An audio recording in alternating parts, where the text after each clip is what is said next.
نہ کہیں کسی کو بیٹی. میں بالکل واضح لفظوں میں کہہ رہا ہوں, بیرسٹر اسدالدین اویسی کے آپ ووٹ دیں نہ دیں یہ آپ کا مسئلہ ہے, لیکن ایک مسلمان, ایک ایسا مسلمان جو ہزاروں بزرگوں کی سرپرستی میں رہتا ہو, اس اللہ کے بندے کو آپ کا کلیجہ نہیں پھٹتا؟ بیڑا غرق ہو جائے آپ کا. آپ ایک مسلمان کو نہیں سما سکتے, کسی اور کو کیا سماؤ گے؟ نہ کہیں. آپ کے پاس پروف ہے, ہوں گے آپ کانگریسی, ہوں گے عام آدمی پارٹی کے آدمی آپ, لیکن آپ بیرسٹر اسدالدین اویسی کو بحیثیت مسلمان یہ کہیں ارے آنکڑے تو اٹھا کے دیکھ لیا کرو عقل کے اندھو, اس مسلمان کی وجہ سے اتنا نقصان نہیں ہوتا جتنا تمہارے چاچا پلٹو رام کی وجہ سے ہوتا ہے. صاحب بلا وجہ کے دھندے مسلمانوں کو بدنام کرتے ہو. خود مسلمان ہو, اسی لیے ابوالکلام آزاد نے کہا تھا اگر یہ دنیا 10 لاکھ سال بھی زندہ رہے تو 2 چیزیں ختم نہیں ہوں گی, ان میں سے ایک تھی مسلمانوں کی اپنے رہنماؤں سے بدگمانی. بڑا مسئلہ. السلام علیکم ورحمۃ اللہ وبرکاتہ. نگاہ عشق و مستی میں وہی اول وہی آخر, نگاہ عشق و مستی میں وہی اول وہی آخر, وہی قرآن وہی فرقان وہی یاسین وہی طٰہٰ. میرے واجب الاحترام ناظرین کرام, آج کل سوشل میڈیا پر ایک بحث چھڑی ہوئی ہے اور وہ حضرت مولانا محمود مدنی دامت برکاتہم کے بیان کی وجہ سے ایک ہنگامہ برپا ہو گیا سوشل میڈیا پر, اور ہونا بھی چاہیے کیونکہ ایمان کا تقاضا ہے. جس طرح کا انہوں نے بیان دیا ہے, میں ان کے بیان کے اور گوشے پر نہیں, صرف ایک گوشے پر چاہتا ہوں کہ کچھ بات کروں. انہوں نے ایک بات یہ بھی کہی تھی انٹرویو دیتے ہوئے اینکر کو, جو ان کے ہو سکتے ہیں خاص انٹرویو لینے والے اینکر ہوں, تو انہوں نے جو اپنے انٹرویو میں کہا کہ اویس صاحب کے ساتھ, اسد الدین اویسی صاحب کے ساتھ جو بھیڑ ہے وہ پاگلوں کی بھیڑ ہے. تو میں ان سے کہہ دینا چاہتا ہوں بالکل آپ نے صحیح فرمایا, اسد الدین اویسی صاحب کے ساتھ اس وقت جو بھیڑ ہے وہ پاگلوں کی بھیڑ ہے, وہ دیوانوں کی بھیڑ ہے. مگر رک جائیے, کیوں اور کس کے لیے؟ ہاں, دیوانوں کی بھیڑ ہے, نبی پاک علیہ الصلوۃ والسلام کے عاشقوں کی, نبی کے دیوانوں کی بھیڑ ہے, جو نبی کے عشق میں پاگل ہیں, جو نبی کے عشق میں دیوانے ہیں. اور ہمارا عقیدہ یہ ہے نبی پاک علیہ الصلوۃ والسلام سے عشق و محبت کے اندر دیوانہ بننا, دیوانگی کی حد تک محبت کرنا, یہ کامل ایمان والے کی علامت ہے. نبی پاک علیہ الصلوۃ والسلام نے فرمایا لا یؤمن احدکم حتی اکون احب الیہ من والدہ وولدہ والناس اجمعین, کہ تم میں سے کوئی شخص پکا مسلمان اس وقت تک نہیں ہو سکتا جب تک کہ اس کے نزدیک میں اس کے والد, والدین, ماں باپ, اس کے بچوں اور تمام لوگوں سے زیادہ محبوب نہ ہو جاؤ. وہ عاشقوں کی بھیڑ ہے. اسد الدین اویسی صاحب بھی عاشق رسول ہے, اور اسی طرح امتیاز جلیل صاحب بھی, ان کے ساتھ جو بھی آج ان کے ساتھ بھیڑ دکھائی دے رہے ہیں. نبی پاک علیہ الصلوۃ والسلام کی شان میں رام گیری جیسے بدبخت نالائق نے گستاخی کی, اس کو سزا دلوانے کے لیے یہ بھیڑ امنڈ پڑی ہے. اور میں کہتا ہوں صرف وہ پاگل نہیں ہے, ہندوستان کے اندر بسنے والا ایک ایک آدمی, ایک ایک مسلمان جس کے دل کے اندر نبی کے عشق کی چنگاری ہے, وہ بھی پاگل ہے, وہ بھی دیوانے ہیں, سب نبی کے دیوانے ہیں. جب تک رام گیری جیسے بدبختوں کے خلاف ایکشن نہیں لیتی ہے حکومت, تب تک یہ روڈ پر ہیں. ہم کہتے ہیں سارے لوگ احتجاج کرتے ہیں اس کے خلاف. اس بدبخت کو جب تک جیل میں نہیں ڈالا جائے گا تب تک اویسی اور اویسی کے ساتھ اور امتیاز جلیل صاحب کے ساتھ جو بھیڑ ہے وہ سب دیوانے ہو چکے ہیں, پاگل ہو چکے ہیں, جب تک اس بدبخت کو سزا نہ مل جائے. اب آپ اس کو پاگل پن کہیے, نبی سے محبت کو, یا عقل مندی کہیے, یہ آپ کی مرضی ہے. یقیناً آپ عقل مند اپنے آپ کو سمجھیے, اے سی روم میں بیٹھ کر بیان بازی کرنے کے ساتھ ساتھ اللہ کے دربار میں بھی کہہ دیجئے گا یہ لوگ پاگل تھے جو روڈوں پر نکل گئے تھے نبی پاک علیہ الصلوۃ والسلام کی عزت کی, شان کی دفاع میں. اور ہم لوگ عقل مند ہیں جو آرام سے بیٹھے ہوئے ہیں, بند کمرے میں بیان جاری کر رہے ہیں. یہ آپ کہہ دیجئے اللہ کے دربار میں, ہمیں یہ منصور ہے, ہم اسی کے ساتھ مرنا چاہتے ہیں کہ ہم نبی کے عشق میں دیوانے بن کر مرنا چاہ رہے ہیں. اللہ تعالیٰ ہماری اس دیوانگی کو قبول کر لے. ہم تو دعا کرتے. ہمیں بات اچھی طرح سمجھ لینا چاہیے کہ نبی پاک علیہ السلام کی عشق کی جو چنگاری ہے وہ ہمیشہ موجود رہے گی. مرتے دم تک ہم اسی پر قائم ہے. جو بدبخت زبان کھولے گا ہم اس کو جیل میں ڈلوانے تک خاموش نہیں بیٹھیں گے. اللہ تعالیٰ ہمیں بات اچھی طرح سمجھنے کی توفیق نصیب فرمائے. آمین.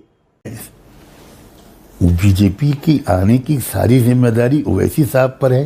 یہ تو بالکل بکواس ہے, یہ تو بالکل لغو بات ہے. اس کے پیچھے آر ایس ایس کی 100 سال کی محنت ہے, اور اس کے پیچھے سو کالڈ سیکولر پارٹیز کا جو رویہ رہا ہے وہ ہے. اویسی صاحب کی وجہ سے بی جے پی آئی, یہ تو کوئی بالکل ہی بے خبر آدمی کہہ سکتا. میں تو اس بات کا بہت ویرودھی ہوں کہ مسلمان بحیثیت مسلم کے اپنا کوئی پولیٹیکل لیڈر بنائے. اس کا ویرودھی ہوں, اور اس کو میں مسلمانوں کی مخالفت سمجھتا ہوں. میں ان کو بہت اچھا آدمی مانتا ہوں, اسد الدین اویسی صاحب کو, لیکن یہاں پر میں ان سے بالکل ڈس ایگری کرتا ہوں کہ وہ مسلمانوں کے انڈین مسلمز کے پولیٹیکل لیڈر بننے کی کوشش کر رہے ہیں. اس کو ہم کامیاب ہونے نہیں دیں گے کسی قیمت پر, بالکل نہیں ہونے دیں گے. آپ حیدرآباد کے پولیٹیکل لیڈر بن جائیے, وہ ٹھیک ہے. مجھے وہاں تک بھی منظور ہے کہ وہ آندھرا اور تلنگانہ کے بن جائیں. اس سے آگے نہیں جانا چاہیے. مہاراشٹر میں نہیں آنا چاہیے, بالکل نہیں آنا چاہیے. آپ کی دوسرے نمبر پر مسلمانوں کو بحیثیت مسلم اپنا کوئی سیاسی لیڈر نہیں چننا چاہیے. یہ بھی غلط سوچ ہے. ہندوستان ایک آزاد ملک ہے. لیڈر صاحب, جنرل سیکریٹری صاحب, کوئی بھی یہاں پر اپنا سیاسی لیڈر چن سکتا ہے. ہندو مسلمان کو چن سکتا ہے, مسلمان ہندو کو چن سکتا ہے. آپ کو کہنے کا ادھیکار نہیں ہے کہ ہم کسی کو مہاراشٹر کی سرزمین پر ان کی جماعت کو ہم پھیلنے نہیں دیں گے. آپ کی زبان سے یہ بات شوبھا نہیں دیتا. ان کا اشارہ میں صاف لفظوں میں نام لیتا ہوں. ہماری شریعت کو بچانے کا کام سینہ تان کر پارلیمنٹ کے اندر اگر کوئی کھڑا تھا تو وہ مجلس اتحاد المسلمین کا وہ لیڈر اسد الدین اویسی تھا. وہ ہمارا لیڈر اس معنی کر ہے کہ جب سارے دنیا کے بڑے بڑے ایم پی تھے وہاں پر چپ تھے, لیکن انہوں نے اگر شریعت کو بچانے کا کام کیا ہے تو وہ ہمارا ہے لیڈر. ہم مانتے ہیں سیاسی پہلو اعتبار سے انہوں نے ہندو کو بھی, دلت کو ساتھ لیا ہے اور مسلمان کو ساتھ لیا ہے, جو کہ بہت زیادہ غریب, کچلے اور دبے لوگ ہیں. سیمانچل ہندوستان کا سب سے غریب علاقے کے اندر نام لیا جاتا ہے, لیکن سیمانچل کی بدحالی کے لیے ابھی رپورٹ پیش کرنے والا کوئی ابھی تک پیدا نہیں ہوا تھا. یہی اسد الدین اویسی نے غریب, دلت, مسلموں کے لیے ایک بل پیش کیا سیمانچل کے تئیں, تو وہی اسد الدین اویسی ہے. طلاق کے خلاف ہندوستان کی سمویدھان کو سامنے رکھتے ہوئے طلاق ایک سول قانون کو کرمنل ایکٹ میں ڈالنے والا وہ لوگ غدار ہیں جنہوں نے ہماری شریعت کی طرف, شریعت کو بدلنے کی بات کی. تنہا آواز بلند کرنے والے کہاں تھے آپ, کہاں تھے؟ مگرمچھ کے آنسو بعد میں بہاتے ہیں. معصوم بچیوں کا اپہرن کر لیا جاتا ہے, کبھی کبھی تو نہتھے لوگوں کی ہتیا کر دی جاتی. اس وقت آپ کہاں پر بیٹھے ہوئے ہوتے ہیں؟ بعد میں آتے ہیں آپ مگرمچھ کے آنسو بہانے کے لیے.